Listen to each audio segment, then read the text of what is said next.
nakapanood ng videos mo at nag-message sa akin na ipaabot ko daw to sa'yo. Pambaon mo daw kasi natouch sila sa'yo. Napakabata mo pa pero naghahanap buhay ka. Titinda ka ng chicharon kahit mainit. 5,000. Ayun, magandang araw, magandang hapon, magandang gabi po sa inyong lahat mga kababayan. Saan man kayo naroroon, Luzon, Visayas, Mindanao. Sana po ay nasa mabuti kayong kalagayan. Ganon din po sa ating mga kababayan nasa ibang bansa, mga kababayan natin nasa abroad, mga kababayan nating OFW, doble ingat po tayo. Ayan. At syempre, sa Team Rise Above, shoutout po sa inyong lahat. Ayan, kumusta po kayo? Ayan, mga kababayan, sa araw na ito, i-update ko kayo regarding po kay Cheska. Kukumustahin natin kung ano na nga ba ang mga pagbabago o anong nangyayari. Kukumustahin natin mga kababayan, kadahilanan po na may nag-message sa akin at napanood nila si Cheska, napahanga sila dahil napakasipag maghanap buhay. So nagpaabot sila ng kaunting tulong para sa bata. So mga kababayan, samahan nyo ko. Sana datnan natin siya sa kanilang bahay. Tara! Cheska? Po. Ay, magandang hapon, Cheska. Kumusta ka na? Pasok po kayo. Sige, sige. Ba't po po nandun? Okay lang, okay lang. Sige lang. Hindi na po, Dads. Inaayos po kasi nito, kakaalis lang po ng karpintero. Ay, ganun. Anong pinapagawa? Yung bubong po. Okay. Upo po kayo. Sige, salamat, salamat. Kumusta? Kumusta ang pag-aaral mo? Kape po kayo or tubig. Sige, hindi, wag na. Bali, late na kaming nag-lunch eh. Upo ka muna, sige, ikaw di upo. Kumusta ang pag-aaral mo? Pumasok ka ba ngayon? Opo. Buti, Kakauwi ano? po. Kakauwi mo rin lang. Kaya pala, no? Saan mama at papa mo? Nasa trabaho po. Nasa trabaho sila. Good. Kaya kami pumunta dito kasi may nakapanood ng videos mo tapos nagpaabot ng kaunting tulong. Ano yung pinapagawa niyo? Yung yung sa bubong po. Medyo po kasi butas-butas na po. Yung tulong po na binigay niyo po sa akin, binigay ko po kay mama, pinakayos po ng bubong namin. Gano'n, nagpaparenovate. Opo. Tingnan nyo yun mga kababayan, napakabuting bata talaga ni Cheska, no? Kasi kung iba-ibang bata yan, yung perang kinikita nila. Although, napag-usapan namin ng mama ni Cheska na pag nagkakapera may natatanggap is binibigay sa bata. Pero binigay mo pa rin sa mama mo. Bakit mo binigay? Kasi po, medyo naaano na rin po ako dito sa bahay. Naaawa po kasi malapit na po rin magtag-ulan po. Medyo butas-butas na po yung bubong. May mga natulog po, nagbabaha po dito sa loob. Ay, grabe. Napaka-responsabling bata mga kababayan. At hindi niya iniisip yung, di ba, yung ibang bata kasi pag nagkapera sila, isip nila damit, panluho, gadget. Pero si Cheska mga kababayan, kakaiba. Iniisip niya yung pagtag-ulan na daw. So, okay naman. Pero tapos na, hindi pa? Hindi po, inaayos pa po. Inaayos pa? Mga ilang araw pa gagawa? Mga pa po yan, tatagal po ng 1 week pa po. Kaya palang kalat-kalat yung gamit, no? Kakaalis lang po kasi ng karpintero po. Kaalis lang. Pasensya ka na. Kung naaba na istorbo namin Okay ng lang po, Dads. Tapos tinutulungan ko rin po maglaba sila ate. Tinutulungan ko po maglaba. Maglaba? Sino? Mama mo? Opo. Sila ate po. Marunong ka rin maglaba? Tinutulungan ko rin po magsampay-sampay po. Okay. Very good. Tuloy-tuloy mo lang yan. Gusto naman ang pagtitinda mo ng chicharon? Okay lang po. Hindi po ako masyadong nakapagtinda ngayon kasi po pumasok po ako. Oo. Kailan ka magtitinda ulit? Siguro po pag pag suspend ulit. Kasi minsan po, di ba, mainit po. Oo. Marami pong Sinisingit mo pagtinda ng chicharon pag suspend yung klase. Tsaka Saturday, Sunday. Opo. Ang galing talaga, no? Bukod sa Cheska, ano yung mga, syempre bata ka pa eh. Ano yung mga hilig mo? Yung sa sports po. Sports. Ano yung sports mo? Yung sa basketball po. Basketball ka. Magaling ka ba mag-basketball? Sakto lang po. Sakto lang. Pwede ba kami manood? Ano yan? Sino mga kalaro niyo, mga babae din? Minsan po lalaki, yung mga mas matatangkad pa po sa akin. Ay, ganun. Matagal mo ng yan? ginagawa makipaglaro sa... Opo, matagal na po. Mga 6 years po, 6 years old po or 7. Ano yun? Hilig talaga? Opo. Namana ko lang po ata. Namana? Kanino? Kay Papa po. Magaling basketball ba papa mo? Opo. Saka nga po pala, Dads, pag minana po ako dun sa may tunnel po, hindi na, madalang na lang po kasi ako magtinda dun, nagagalit po kasi si Papa. Nagdadalaga na lang po ako, kaya dyan na lang po sa palengke sa malapit na matitindahan po dito. Ganun.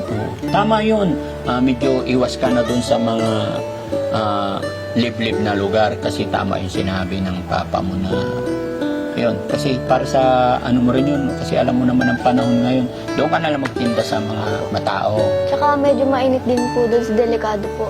Baka po anong mangyari, malayo pa po sila mama at papa. Okay. Basta paano yung payo ng mga magulang mo, sundin mo lang. Tsaka yun, secondary, nandyan kami, mga pasyal-pasyal sa'yo. Sa ang payo ko lang, yung pag-aaral mo. Huwag mong pababayaan, no? Kasi yun ang importante. Kumusta mga kapatid mo? Nasaan sila? Po. Yung isa po na business po sa labas. Tapos yung okay. Ano isa business po, niya? Yung po, ice coffee po.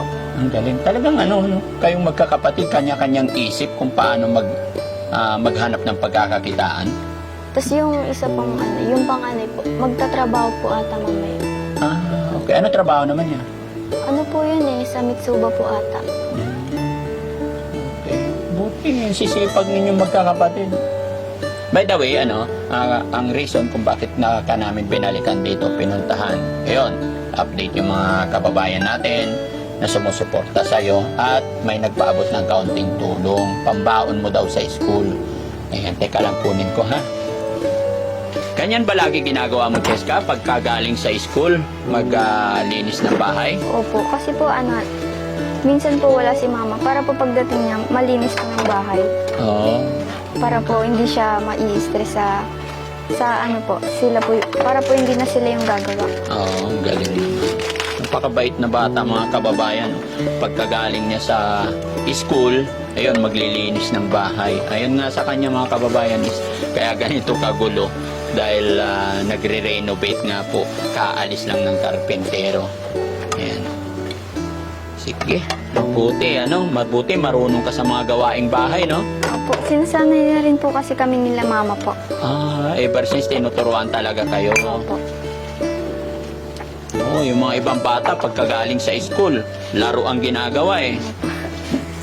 Pero po tinatapos ko muna yung gawaing bahay po bago po ako maglaro. Naglalaro ka rin? Opo. Pagkatapos maglinis sa bahay? Opo, niyayaya po ako. Niyayaya ka ng mga Opo. kaibigan mo? Opo.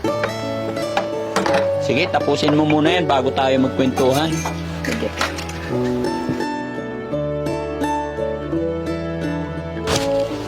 Cheska, kaya ako nagpunta dito dahil yon, may nakapanood ng videos mo at nag-message sa akin na ipaabot ko daw to sa'yo, pambaon mo daw kasi natouch sila sa'yo.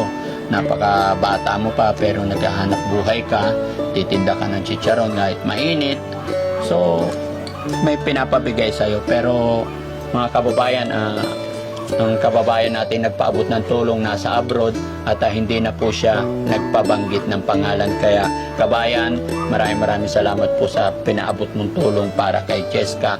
Hindi nyo man po ako kilala pero pinagkakatiwala ninyo ang pera ninyong pinaghirapan para paabot kay Cheska. So Cheska, 1,500 yung pinadalang Gcash para daw sa pambaon mo. Maraming salamat po, Dads. Hindi dahil po sa inyo, hindi pa namin mapagawa itong bubong. Yung kinikita po kasi ni Mama at Papa, sakto lang po sa amin pangkain at pangbaon po sa araw-araw. Salamat. Ganun, huwag kang mag-alala. Basta yung sinasabi ko, pray lang, tiyaga lang. Hindi lang yan ang mga blessing na matatanggap mo. Basta magpakasipag ka lang parati, no? Tuloy-tuloy lang at ang buhay nga natin, hindi araw-araw ganito. Kung medyo nahihirapan ka ngayon, tiis lang, tiyaga lang, no? Tapos, pagka ganitong, usually, anong oras dating ng mama at papa mo? Mga po, alas 6 po siguro. Mga alas 6 pa. So, pagdating nila, nakapagsaing ka na, nakapagluto na. Nagawa ko na po yung mga kailangan kong gawin po. Nagawa mo na yung mga trabahong bahay. Oo, para hindi na rin masyadong no? Para po pagdating nila mama at papa, pahinga na po sila. Kakain, pahinga na po. Marami bang, maraming butas na yero? Marami pang gawain sa bahay?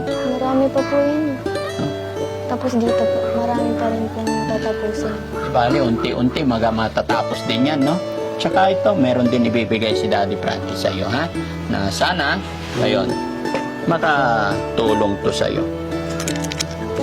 5,000. Thank you po, Dogs. Kundi dahil po sa inyo, hindi ko po maaano yung ganitong sistema po. Binigyan niyo po ako ng lalaking halaga. Malaking halaga na po ito para sa akin. Napapangkain po namin sa araw-araw. Hindi na po masyado kailangan magtrabaho nila mama at papa. Napapaayos na rin po yung bubong. Basta unti-unti lang, no? Pagpasensyahan mo na, pero basta laging nandito lang kami.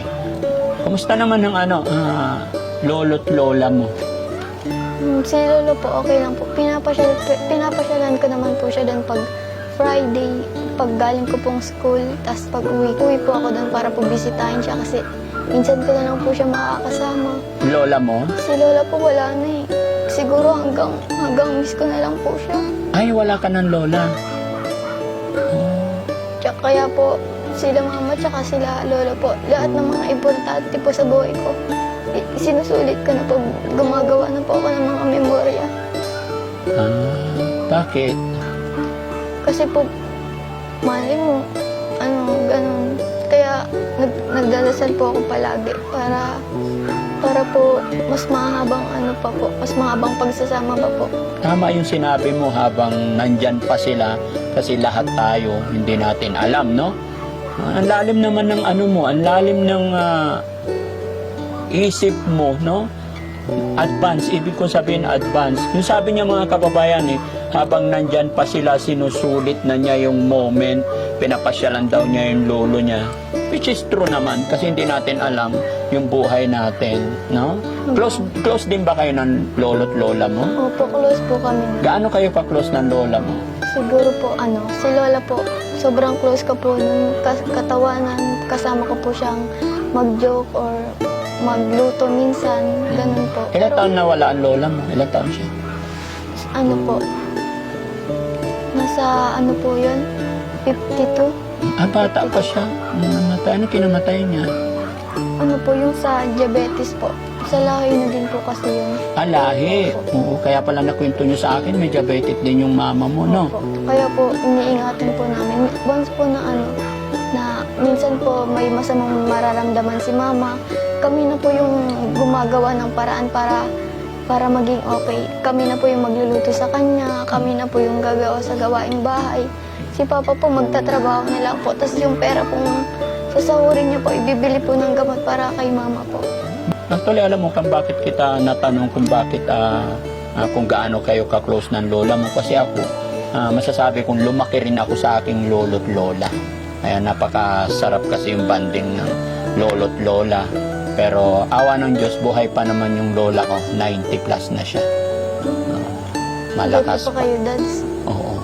Malakas pa siya, pero medyo uyanin na rin.